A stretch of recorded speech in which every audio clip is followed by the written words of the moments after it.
All right, quick tour of a high desert garden. What do you say? Off grid, into July, all the things that make it hard to garden. El Super Nino. Popcorn in some rows. Got pole beans kind of growing up them. But popcorn doesn't get very tall, so we made these posts so they can climb up. Got a couple apricots that we grew from seeds. A couple in this row. There's some onion over there. I don't want to walk down there. The bugs is getting me. Right here, made this little coffin thing. Just harvested like 60 head of garlic. Got one row over here that's just got a few random things. Got a sunflower that's taller than me. I actually got a bunch of sunflowers taller than me. All right, here's one thing we're trying to do to keep the pests from eating my strawberries, to keep the ravens and all the birds. But I put these onions in there, and it actually does seem to really help keep the bugs off. Put the chicken wire in there and kind of covered them in a couple different spots. But birds are way smarter than that, so that didn't really work. Every now and then we get a couple strawberries. They usually get them before they turn red, though. All right, over here, got a gang of, what is it? Cherry tomatoes, more cherry tomatoes. Oh, this corn stuff that y'all see growing everywhere, it's actually from the chicken scratch. And let me see, all of this down here is just straight from the chicken bedding.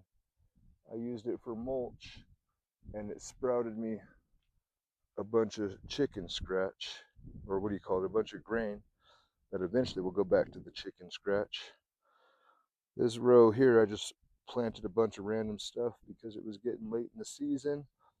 Same thing, covered it with the chicken bedding, and now we have all this grain coming up, and I kind of let it just to provide ground cover and shade and all that. And then as it gets too thick, I feed it to the chickens. This here was a tree that a cow broke in and killed, so planted a bunch of potatoes there and keep mounding it up with spent hay or spent straw. Here's another tree. What you call it? That's a plum tree.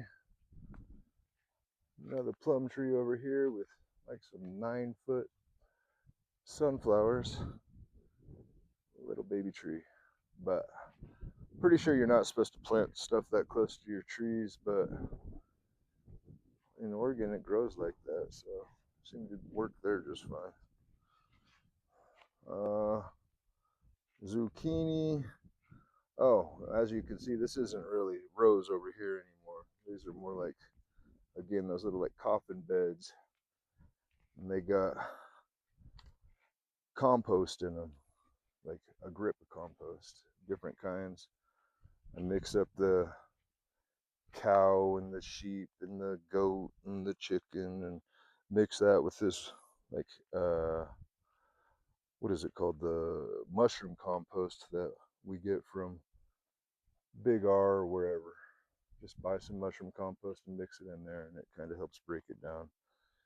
At least that's my hypothesis. Got some tomatillos over here. Got some chickens over there. Got the grain going, kind of ham over here, making it convenient to feed them their greens. Instead of having them out on the pasture, we kind of bring the pasture to them. This video is way longer than I meant it to be. Anyway, give me suggestions about how to keep this garden from drying up.